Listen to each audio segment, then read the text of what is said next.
In the name of Allah, the Beneficent, the Merciful, we give Him praise and thanks for His intervention in our affairs in the person of Master Farad Muhammad, to whom praise is due forever. And we thank Him for His raising up among us the Honorable Elijah Muhammad as His messenger Messiah, the exalted Christ. I greet all of you, my dear brothers and sisters, with the greeting words of peace. Assalamu alaikum. I want to thank Brother Larry and his staff for arranging this educational conference. I am sorry that I was a little late, and I would have loved to have been at the end of the conference rather than at the beginning, but I shall be leaving the country tomorrow morning just for 4 or 5 days, so I asked if I could go first. Now, I want to put something on our minds by the help and grace of Allah. Let us look at the title of our school.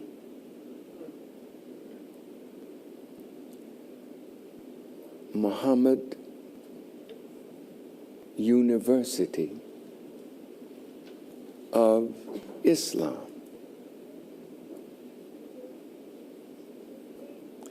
What Muhammad? Is it Muhammad, the prophet of 1400 years ago, who is guiding and directing the studies at the University of Islam? Or is it Muhammad, the praised one, God in person, who is establishing the Muhammad University of Islam? There's a different type of institution. And no matter what we as educators have learned, this is a different type of institution which demands that those of us who will teach in the Muhammad University of Islam be well versed in the knowledge of the Muhammad, whose University of Islam we are a part of. Master Farad Muhammad and his prime student, the Honorable Elijah Muhammad, didn't want to set up a university like we know universities. So we should study what is a university. The Honorable Elijah Muhammad said, you can have a university under a tree as long as you are teaching subjects pertaining to the universe. Well, what Islam then should be taught at the Muhammad University of Islam? Is it just a rehearsal or regurgitation of old Islam that is under the sign of a crescent in its last stage? Well, why then did Master Farad Muhammad on his coming declare us to be a nation, and for the first time, we were referred to as a nation. And he, Master Farad, gave us a flag. The sun, the moon, the stars that represent the essence of life itself. So what Islam are we giving to the students?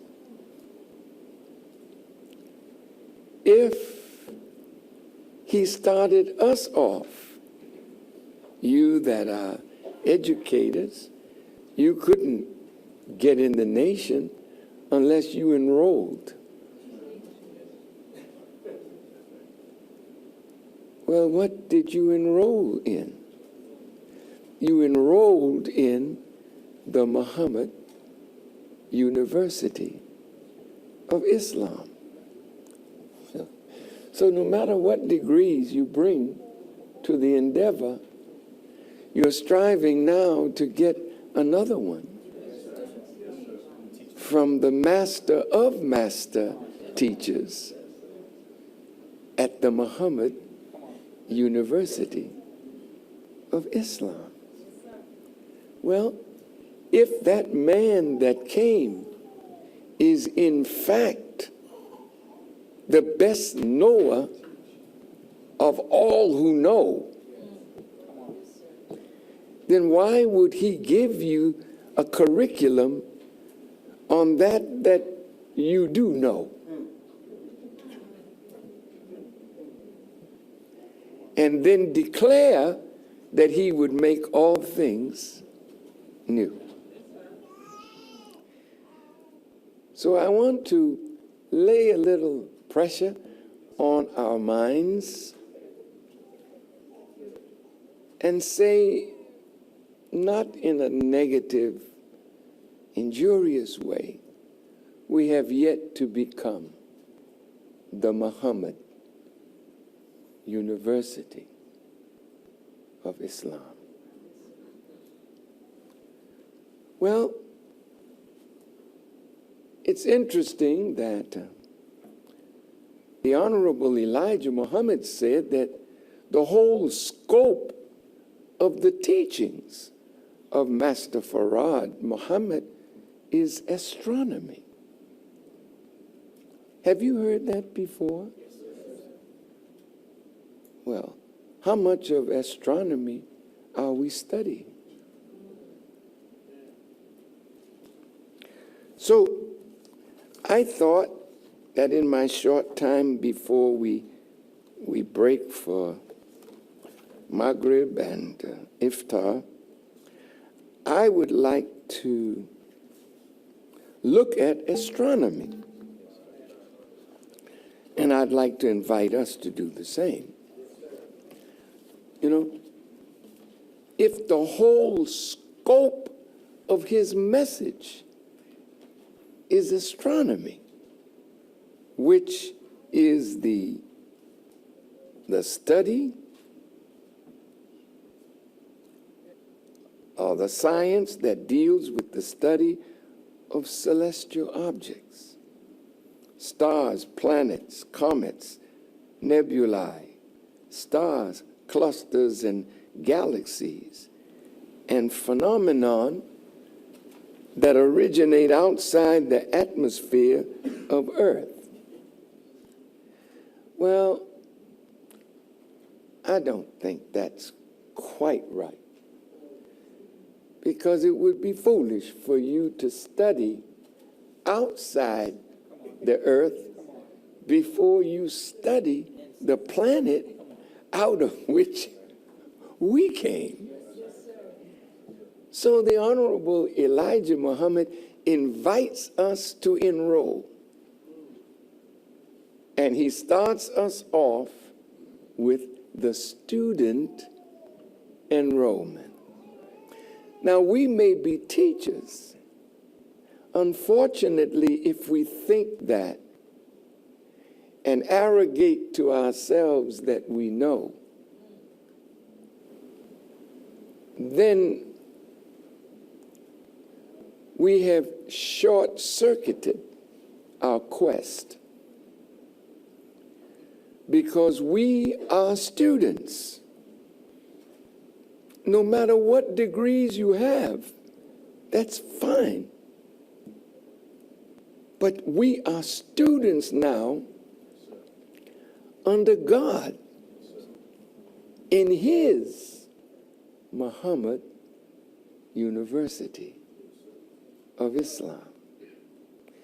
And he starts with a question: who is the original man? Brother Abdul Muhammad, I think it was you who taught a few weeks ago on the return. It was Nuri, the return of the original man. He hasn't come here yet, because we are the original man that must return. Return to what? The original position that we once held in the universe. So who is going to return us to that state, and what is the process by which we are returned to that state? It starts with the student enrollment. And if we are not advancing that as a beginning step in Muhammad University of his Islam. Now, isn't that strange? His Islam. Well, what is Islam? In the lessons it says Islam is everything sun, moon, and stars. So if we are to become the original man, then he's guiding us into a discipline and a study that will bring us back to mastery of that which our fathers created. Well, how far away are we from that state of mastery? Well, we're a long way.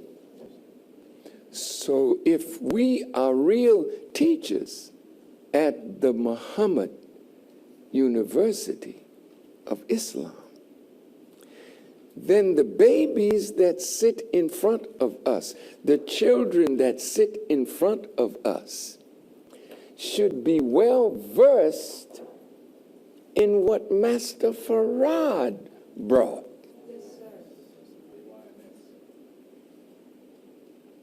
Now, if you're trying to impress the learned people of the world, you will really impress them if you give your children what the Savior and his Messiah brought to us. Take a look at it. Here, who is the original man? Now, if you're going to develop a curriculum, even the little babies can be taught about the original man and the colored man and the difference between the two. Why should we wait until they are graduating from high school to learn the teachings? In fact, they may not even know it when they graduate, because if it is not a part of the instruction all the way through from preschool, then you're not making gods. you're duplicating in an inferior way the education of the world. And why do I say we're duplicating in an inferior way the education of the world? Because when God abrogates one scripture for another, and you reject the new and get stuck in the old, you are no longer the Muslim.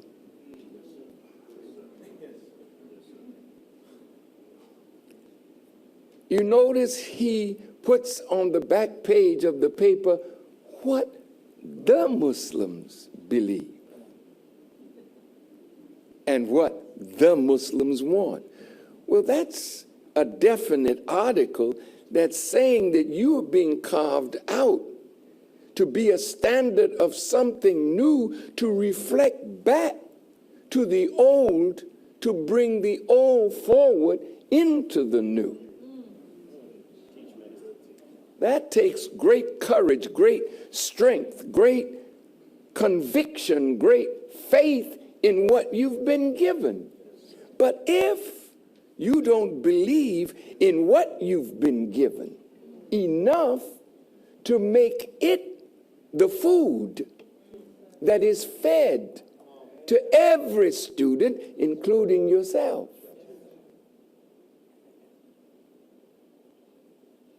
why does he fear now that he's a big man? Well, the enemy put fear in him when he was a baby. Why does he fear now? Well, the devil taught him to eat the wrong kind of food. Well, what food did you eat to get your diploma or your degree? What food? Who was the cook in that kitchen? Then if that cook in that kitchen cooked up the food that you are degreed in, then you take that pot of garbage. Well, it has value, but can you compare the value of an old pot of soup that is now rancid to a new fresh bowl of good bean soup? Wouldn't you look foolish digging in an old rancid pot of soup when a fresh pot is there?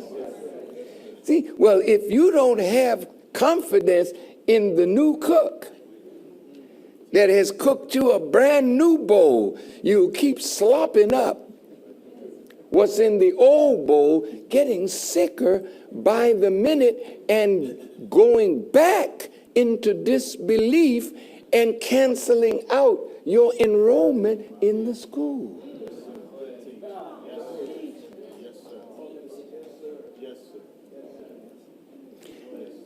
Well, if we say we want to study under God, and then we say, well, yeah, well, put that over there, but this is what our curriculum is. Well, I think then we find ourselves producing an inferior product that is not the FOI, the fruit of Islam. It's not the MGT. It's not even sometimes a reasonable facsimile. Now, I'm not trying to crush a spirit for learning, but we have become like our native original Indians who had Manhattan. It was so valuable, and they gave it up for some shiny trinkets, and they can't get it back now. We are like those savages that did not understand the value of what we have. So we keep putting other studies over the study that God came to put us on as a result of that. Okay. As a result of that, we are not preparing our children to be rulers. Master Farrakhan not only declared us a nation, but he said he's going to make us into the perfect rulers of this next world that we are the cornerstone of. So if we keep baptizing ourselves in the old and judging our students based on the old and not feeding ourselves and them what Muhammad brought to create the university of a new Islam.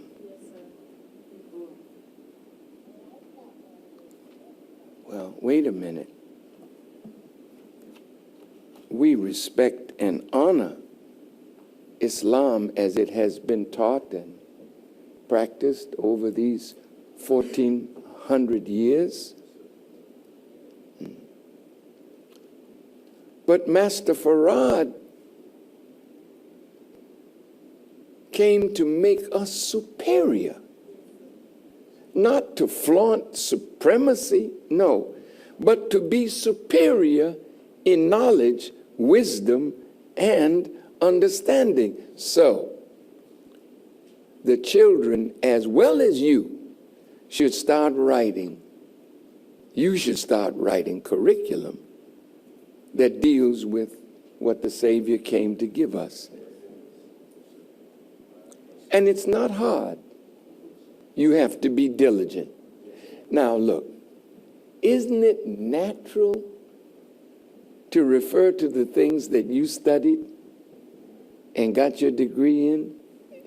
That's not unnatural.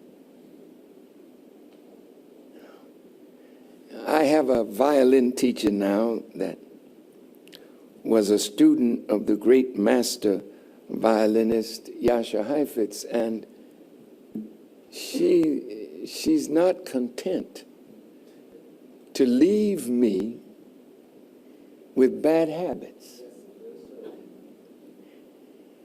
And I didn't realize how little I really knew until you get a great teacher. And when you slipped into bad habits, you know, it takes time to break us out of a bad habit and grow us into a new habit, which means I have to practice now harder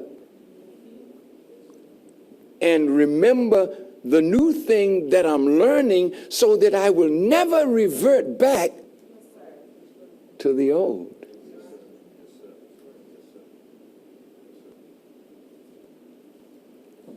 Who is the original man? See? The Honorable Elijah Muhammad gave us an answer. So simple. The original man is the Asiatic black man, the maker, the owner, the cream of the planet Earth. We used to say father of civilization, but we struck that, and God of the universe. Well, those are very small words with big, big, big, big meaning. But as students of language, our duty is to parse the words and then know how to give it to the baby. The Honorable Elijah Muhammad said they have baby aspirins. The same ingredient as the grown-up aspirin, just a little less of it for the baby. Now, think of yourself as a kindergarten or preschool teacher that is trying to get that young mind to know itself, to know its origin, to feel as a baby that I can master whatever this is that I'm studying, because my Father is the originator of the heavens and the earth, and I am a direct descendant of the God. How many of you teach that to the children? Some of us are afraid to teach Yaqub's history. Like that shouldn't be taught. Well, in the student enrollment, he comes right out. Who is the colored man?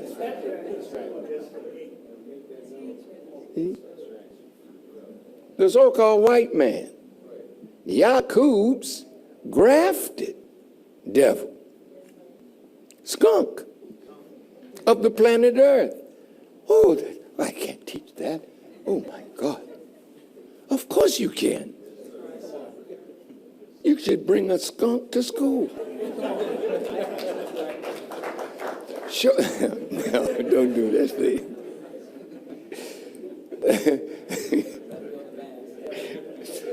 But the point is, it's such an attractive little fella. But if it urinates on you, everything you got on, you got to take it off. And you got to wash.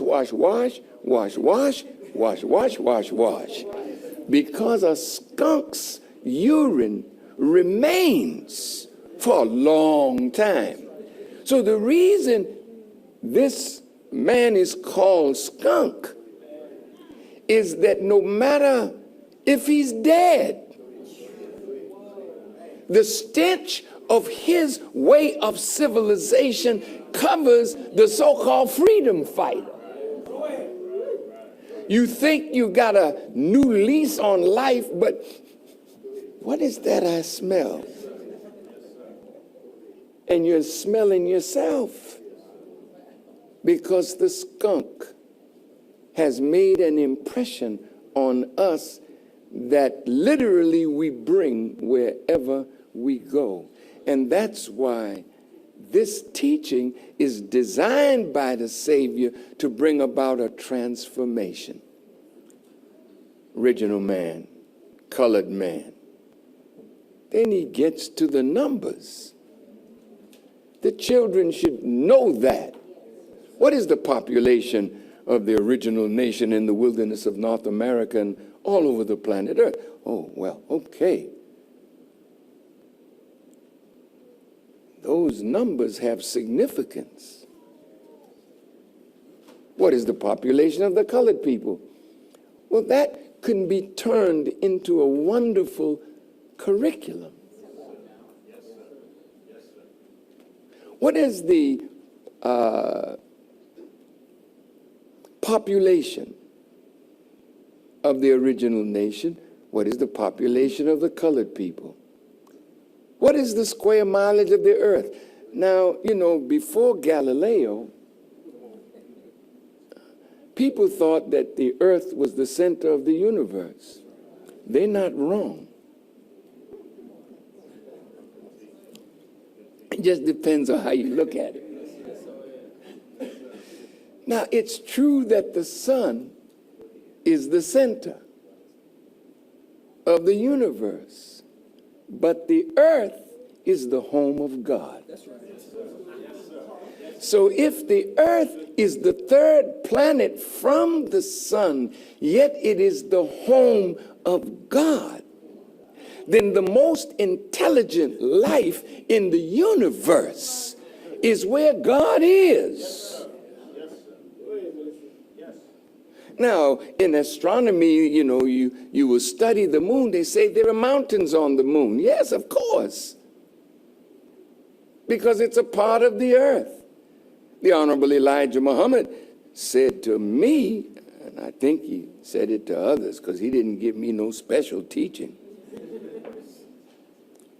He said,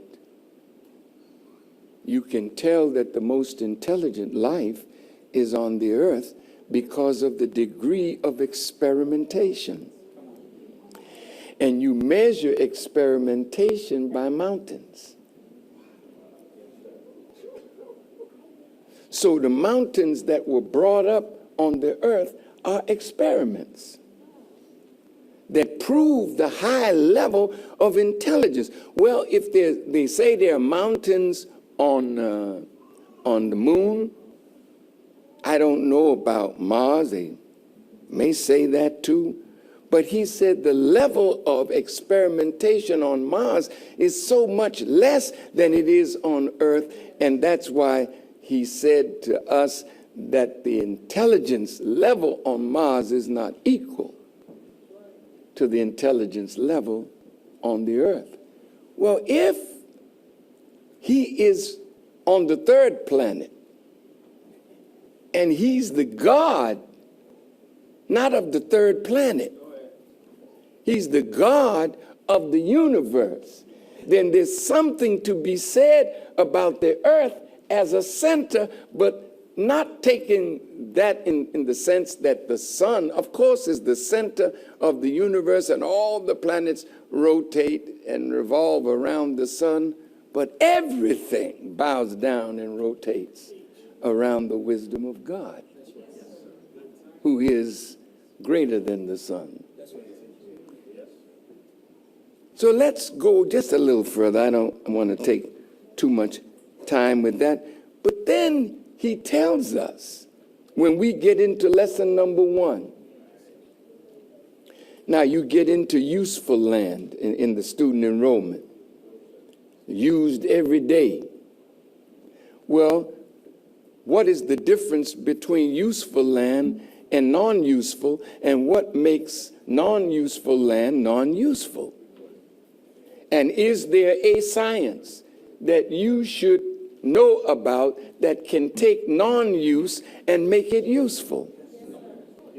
See, these are studies that the children would love to get.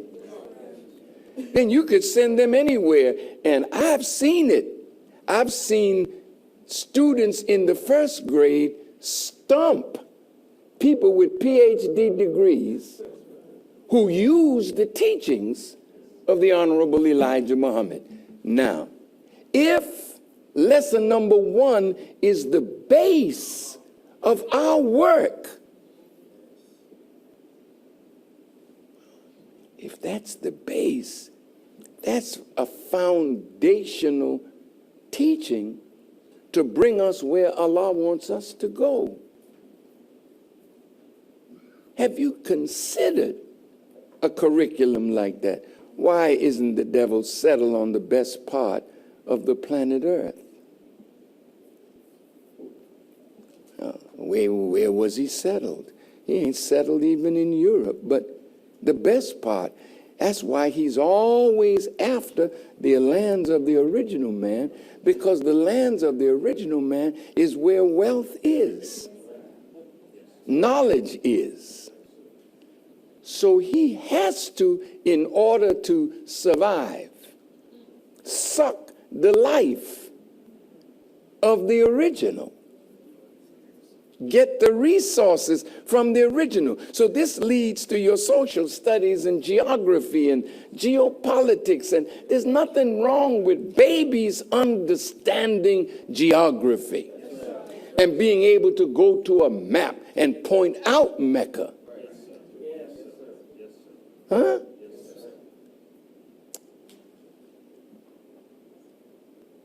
Why did Musa have a hard time to civilize the devil 2000 BC? Well, because he's a savage. Well,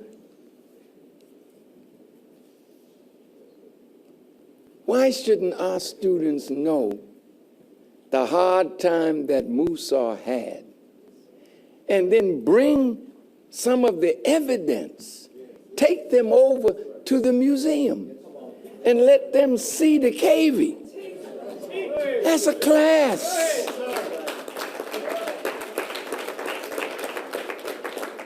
When I first became a follower of the Honorable Elijah Muhammad, Malcolm X took us right to that museum. And he stood right there by the cavie, and he started teaching us of the origin of this caveman. Now, when you show little black students where they came from by listening to a prophet of God, then you can show them 63rd and Cottage. Come on, let's take a little ride and take a look at what savagery looks like. Nice, field trip. We're going savage looking today. I'm just throwing out ideas because we now have to make it Muhammad University of Islam. Now, when you get into the finish of lesson number 1, have you ever thought, why did we let half original man Columbus discover the poor part of the planet Earth?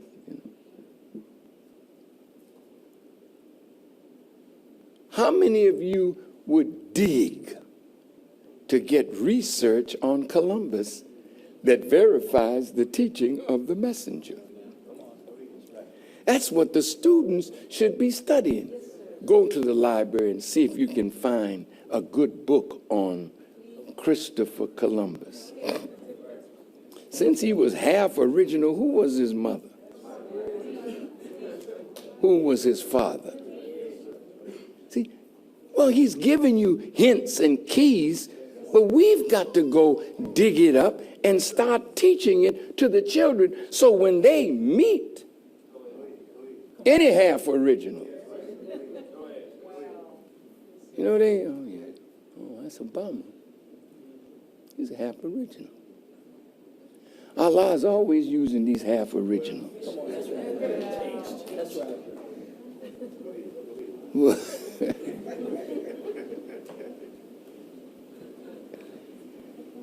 And when you start really digging into your lessons and then making a lesson plan that would teach the students what you yourself are learning, you will be the fascinated one.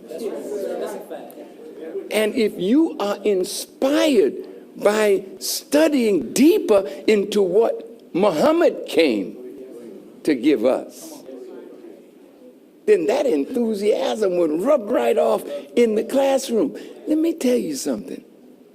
You are not enthusiastic teaching the devil stuff. Unless you are really that. You should be enthusiastic over what God brought to us. Now, I'm going to read a few things to you, and then I'm going to close down. In these lessons, he tells you how the enemy was made. You know, the devil, when he talks about Yaqub, he says, and they teach that a mad scientist. See, that's to make the teachings like a comic strip. And then you can tell the students how the devil will always add something that takes away from. That's right. That's right. He can't help himself. He's a liar. He's a corrupter. So he can't keep the message straight. He wasn't a mad scientist. He was a highly intelligent black man with a determined idea. And then you tell your students, see, he didn't care what his uncle said.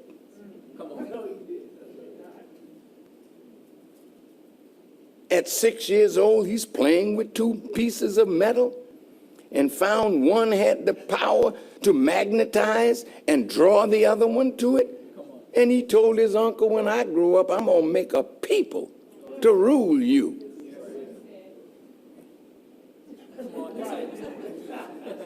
Oh boy, what are you talking about? Well, by the time our children are 6 years old, they should be fascinated with knowledge and start telling their uncle, telling their teacher, you know, when I get up out of here. I mean, they should blow our minds with what they tell us that they want to do. That's what makes you know you're really teaching them.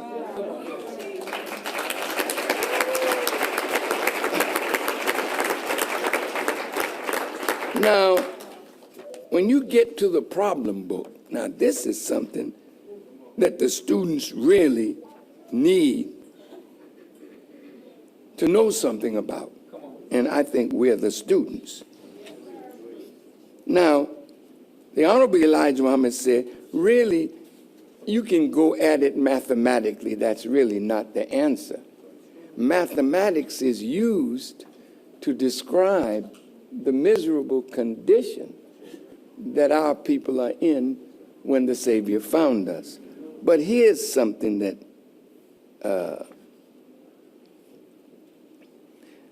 I thought we could use so beautiful. Now he starts here. Look at this.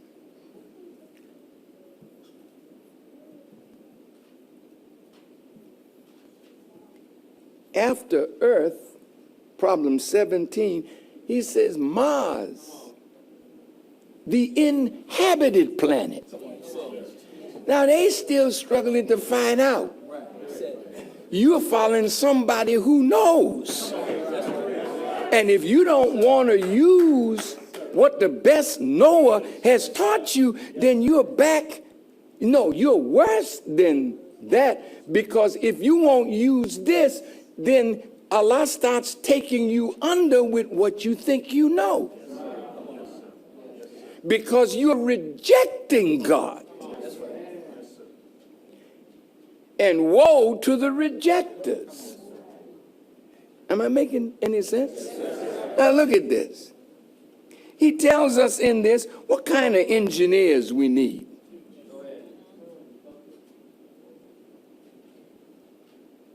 Well, when your students are reading the problem book,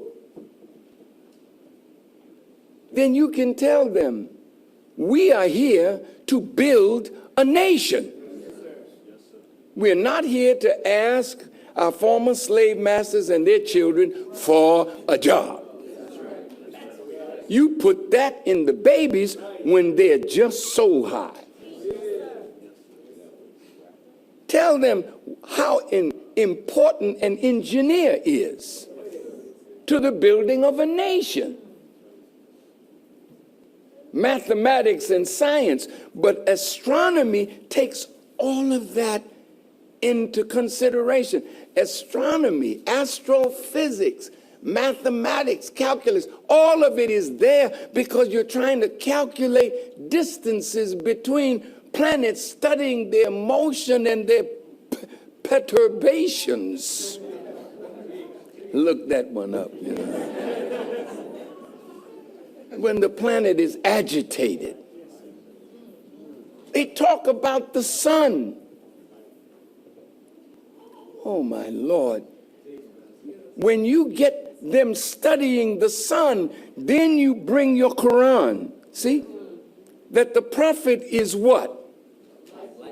A light-giving sun. Well, the same properties that the sun has is the same properties that the messenger of God has. Huh? Oh. And it becomes a very beautiful study. Now look at this. He says, Mars, the inhabited planet, is 141,500,000 miles from the sun.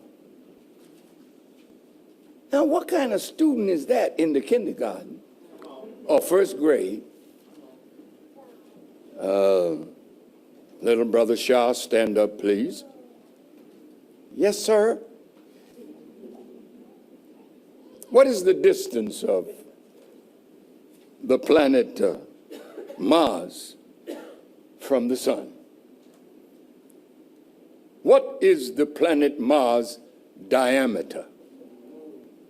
How long does it take the planet Mars to make one revolution around the sun, and what speed is it traveling at? These are the things that should be going on in the classroom. Their minds, see, the reason we lose them, they're agitated. You think they're a discipline problem. No, not you. I mean, we. No, I'm saying, we got these crazy acting children, right? But why? Why are they that way? What have we done to attract their minds? And if this is like, oh, this is not so uninteresting. But when you see any student, how many of you all in here looked in the mirror before you came out? You did? Well, you know how you look, don't you? What you look in the mirror for? You looked in the mirror because you wanted to make sure that you look like you thought you should look. Then you could fix this and fix that. Why? You're not narcissistic, but you should love yourself enough to want to take pride in the way you look. Well, aren't you interested in the face in the mirror? Otherwise, why would you brush your teeth? You know it didn't smell good. And I don't want to go to class with bad breath.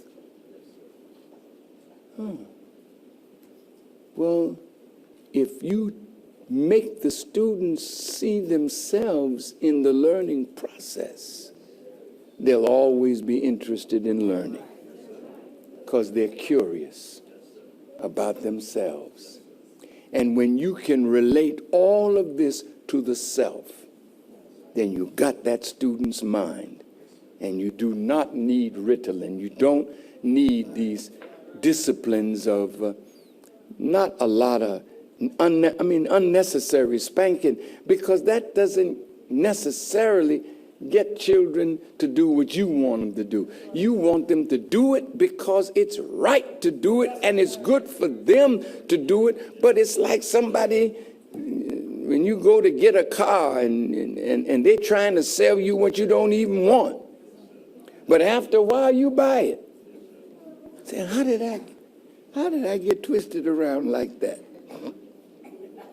The children will love the education. Now, this can't happen overnight, but it's a process. But our school should be going back toward the Honorable Elijah Muhammad. We don't need a lot of time out of school. We're too dumb and far behind. We need to be in school all year round with a 2-week vacation. That's Elijah Muhammad. Now, you may not like that, but see, if you're going to be a world ruler, you can't waste time in foolishness. Now, it's just, and you need to stop asking for time off for holidays. Ain't but one holiday for us. Master Farad Muhammad's birthday and the Honorable Elijah Muhammad, that's it. Oh, we might want to hang around July 4th and talk about the Savior coming and get to work.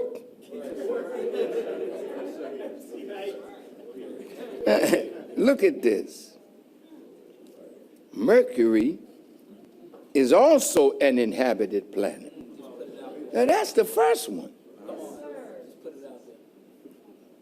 Is that the first one? Yes, sir. Closest to the sun? Yes, sir. Man, it must be hot up there. Yes, sir. But there's life up there that can handle that. understand it, but I know what he said, and I believe it. Now I got to get to know it. You start off by believing. The Quran says it like this: the messenger believes in what Allah has revealed, and so do the believers. You don't start off in doubt. Either he is or he's not. If he is God, then listen to what he says. And even if you don't understand it, if you are patient, you grow into the understanding of everything that the master taught. And let me tell you what else the Honorable Elijah Muhammad said. Some of these children, today's babies, will look at the problem book and say, oh, this is what Master Farad Muhammad meant. Just like that. So suppressing the minds of our children with inferior knowledge is really oppression, and it leads to tyranny. See, you want the children fired up. You want them happy. You know, education, learning is a joy. Shouldn't it be that way?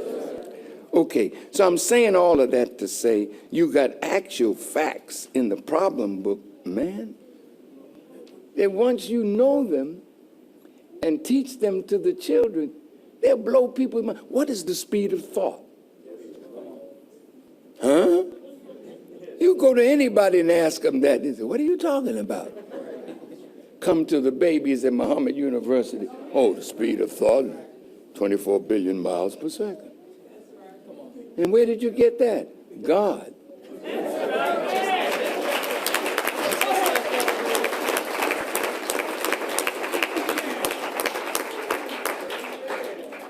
Now I'm going to close. There's so much in our lessons. There's so much in the teachings. It's a fountain of living waters. And I want to appeal to you as educators to refresh your minds with the teachings of the Honorable Elijah Muhammad. They're still trying to find out, how did all of this begin? A Big Bang theory. Yeah, we met that Big Bang when we heard the teaching, boom! And our eyes popped open and we came alive. There ain't no Big Bang theory. Look at the simple words of the messenger. Planets are something made or grown from the beginning. So they weren't always this size. They were evolving through time and space, growing. What is the process? See? Stars. He talked to me about stars one day. And he said, it's just like this lamp. And you could blow the star right out. He said they're very fragile. They live and they die. And there's a power out there, he said, that if you keep looking, you see a new star. Where did that come from? Out of the darkness of space. That power is always bringing new things to light. So as a star dies even, you get light from it in its death. What's that a sign of? There's so much in his teaching. That's really what I wanted to say. And I hope that Allah has blessed me to say those things that will encourage your beautiful and brilliant minds to start making curriculum from the teachings. Well, shouldn't we learn basic principles of math? Of course. Of course. But our children are not interested in math like that. There has to be another way. And I'm telling you, if you follow these lessons, you'll find the children want to know, well, how did Master Farad calculate the measurement of the planet? I mean, think about that. The Earth is 57,255,000 square miles. The water, 139,685,000 square. How did he do that? What instrument did he have to measure the square mileage of lakes and rivers, mountains, hills? What kind of instrument did he have? Or did he just do it with his mind? How did he do these things? Then they talked in astronomy about the early astronomers looking at things that has astronomical meaning, like the pyramids. It's connected, they say, to a certain star. How did those early scientists know all of this to build something in a desert and connect its point to a star? Well, see, when you start just trying to fathom that, then television looks stupid. I mean, why am I wasting this time playing stupid games? Let me see, shoot this on. Well, I mean, it shows that your mind is occupied, but doing what? Okay, so Brother Larry, I thank you so much. The hard work.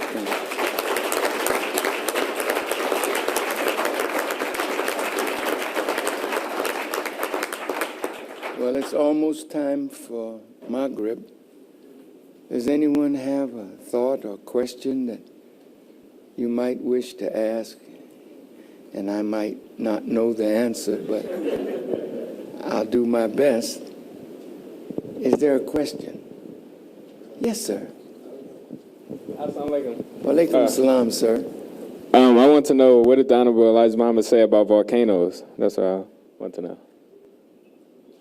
Well, I never heard him talk about volcanoes as such, but they're creations of the originator. They're mountains above the earth and under the sea. And just like there's fire, at the core of a lot of the planets, the very core of the sun, they say, is just tremendous light, tremendous heat. Well, what's your temperature? See, you got fire in you. You came up out of the earth, but once you get cold, you're dead, right? No more you. Away with you. In the ground, so you can fertilize some other life. But the warmth in your body is the fire of the sun. Yeah. And you have to keep your body at a certain temperature, right? Once it starts going too high, where you're not balanced, it's called fever. And the opposite, both of them can bring death. Well, look, you're like a volcano. Let me show you how. See, sometimes you sit someplace and you don't like what's going on,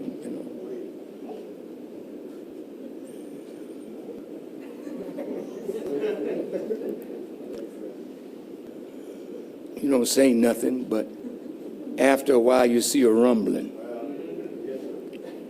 And then, boom, an explosion.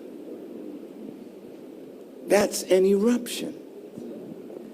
And that is destructive, but it's also constructive.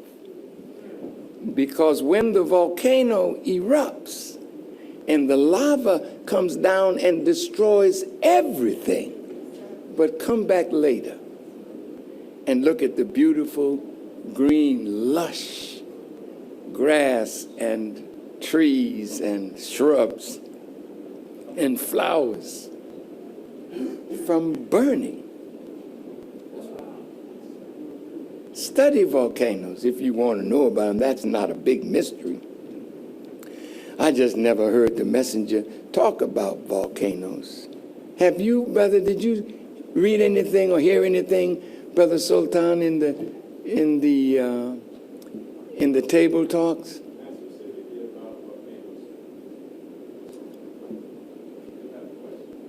Yes, sir. I can hear him. He can make time. And go ahead, brother. Assalamu alaikum. Walaikum salam. My question deals with really simply, how does the student ministry in the mosque best relate to Muhammad University of Islam? Boy, that shouldn't even be a question. That question says something is wrong. That question. Because Muhammad University is exactly what we enrolled in. So how could the mosque and student ministers be disconnected from the very thing that we enrolled as a student of? So every student minister should relate to the school. In fact about it, every Muslim who believes in this teaching should relate to a school that is teaching that teaching to their children.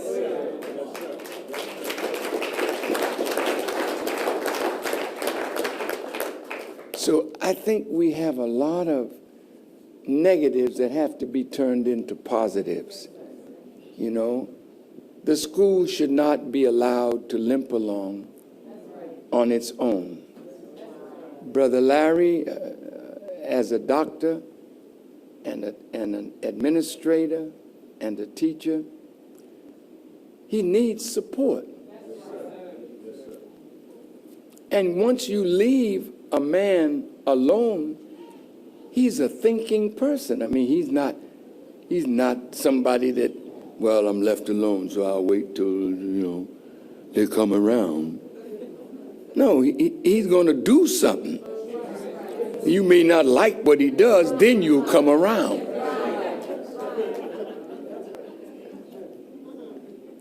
But the school and the mosque are one.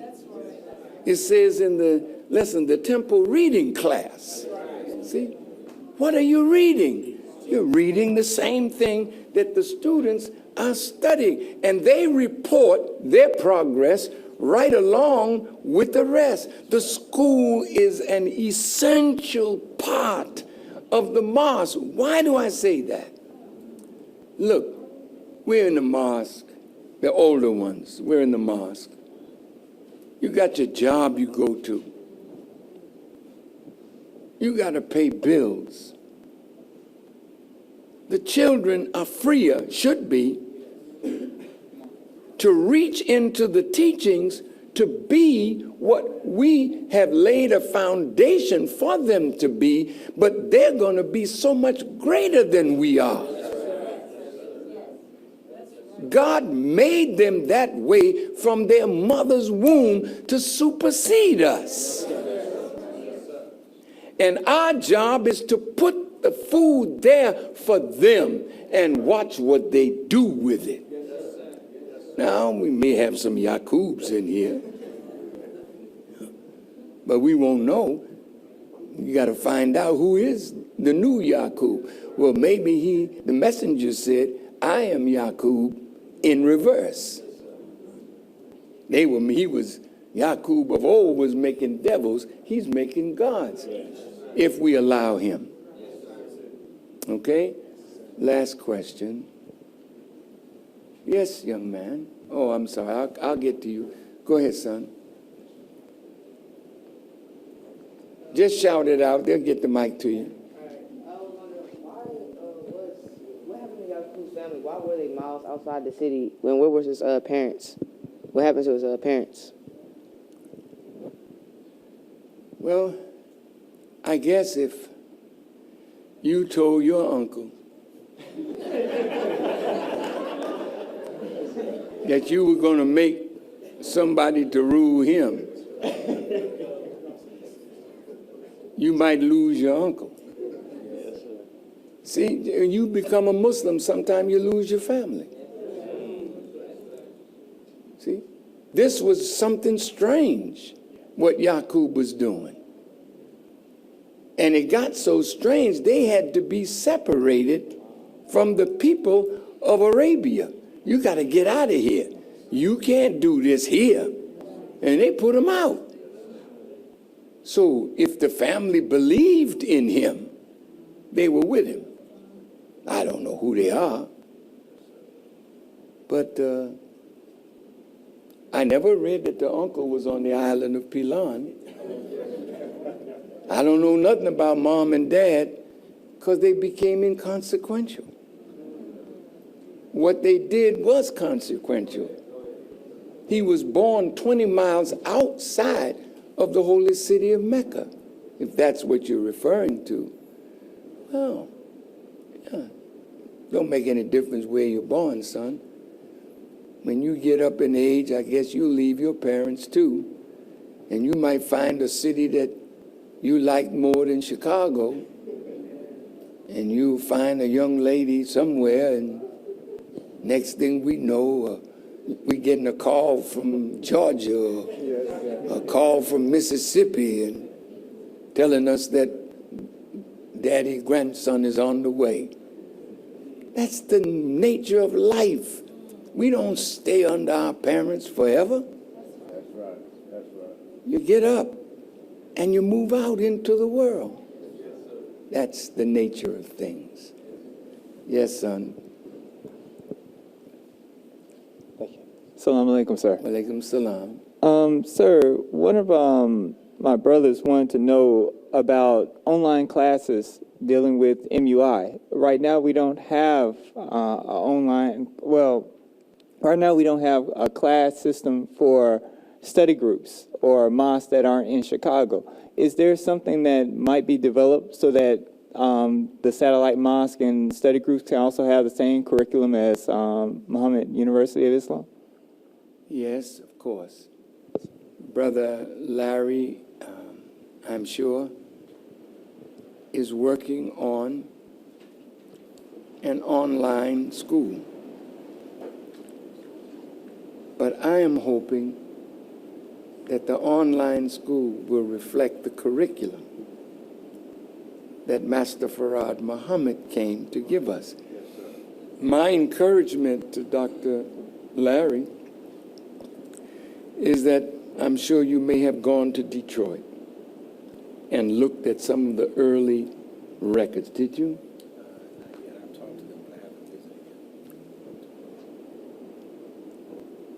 We really need to see how Master Farad Muhammad started this. He's our foundation.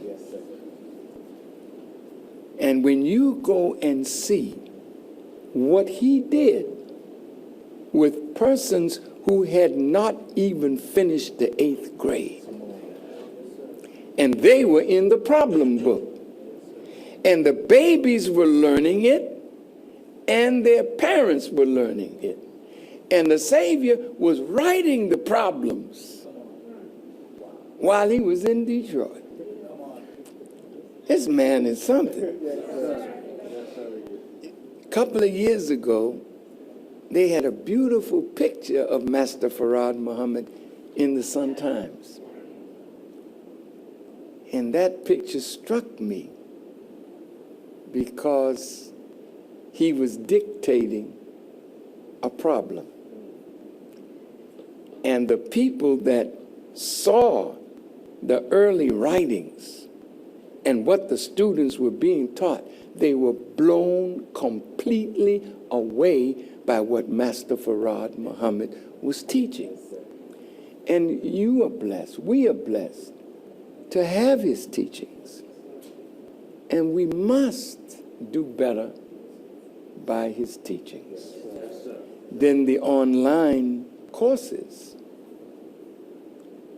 You know what? If the brilliant minds just took the lessons, scoped them, and see what kind of curriculum would come out of those student enrollment, lesson number 1, you'd be surprised what's hidden there for the students to learn. That's the kind of education you want to give to the students all over America. They must be made superior. In fact, they must be made supreme. And they can only do that if we're feeding them the supreme wisdom that came to us from the Supreme Being.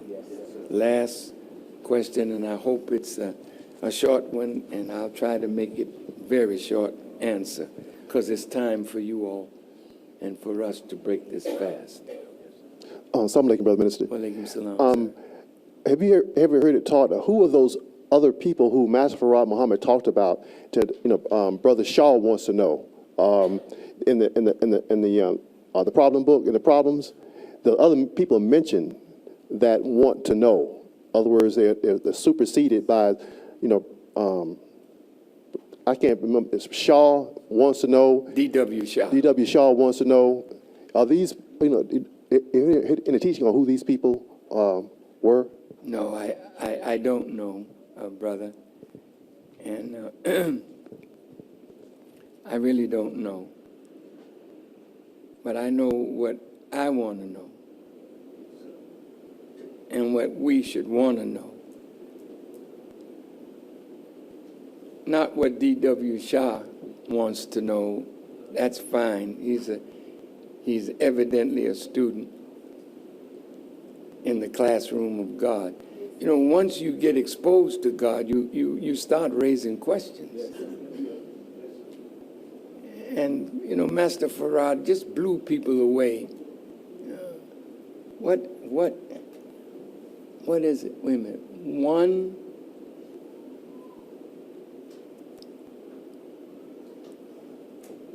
1/10th part of an inch has 200 million atoms. 1/100th of a cubic inch. Thank you. 200 million atoms? How did he calculate that? Well, it's spiritual. And that's why he said that there's going to be some children coming up. When they read it, they say, oh, this is what he meant. But there are actual facts in those problems that we need to familiarize ourselves with, and that will put you, yes, that's a better way. I was going to say leagues and leagues and leagues ahead of your own peers that are not students at Muhammad University. So I want to thank you all for indulging me.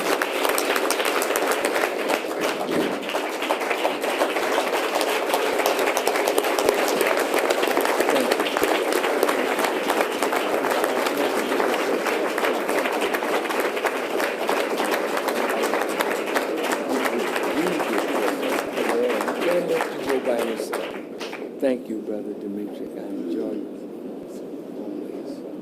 Assalamu alaikum. Takbir. Takbir. Takbir.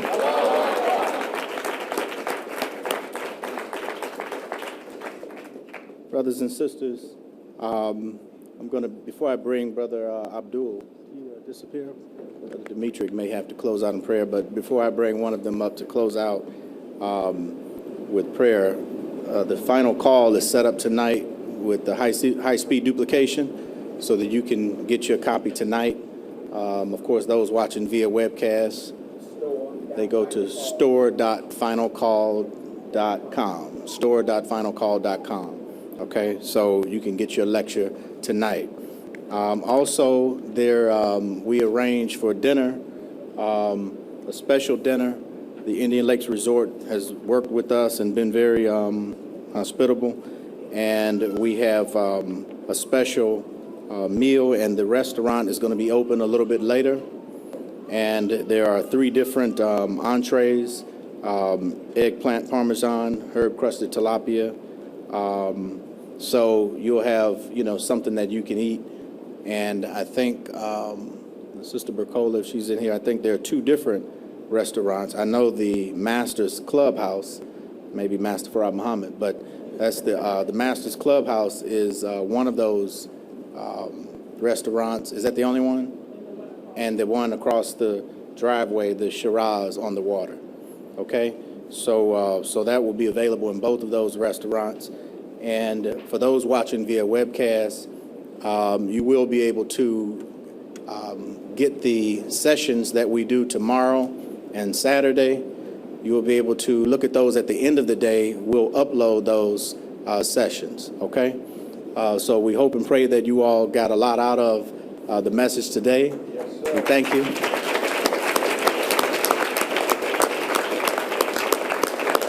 Thank you for your time, and hope and pray next year we'll triple the size and bring everyone that we can here and have you present. I'll bring up Brother Student Minister Dimitri Muhammad to close us out in prayer. Assalamu alaikum. Position of prayer. I seek Allah's refuge against the accursed Satan. In the name of Allah, the Beneficent, the Merciful, all praise is due to Allah, the Beneficent, the Merciful, Lord of the worlds, Master of the Day of Judgment. Thee alone do we serve, and thine aid do we seek. O Allah, guide us along the straight path. The path of those on whom thou hast bestowed favors, and not the path of those upon whom wrath is brought down, nor of those who go astray. Ameen. This is tonight. It's good.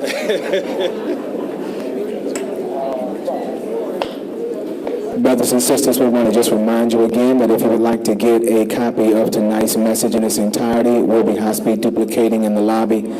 You can see us out front. There are also Muhammad University of Islam bean pies are outside the Supreme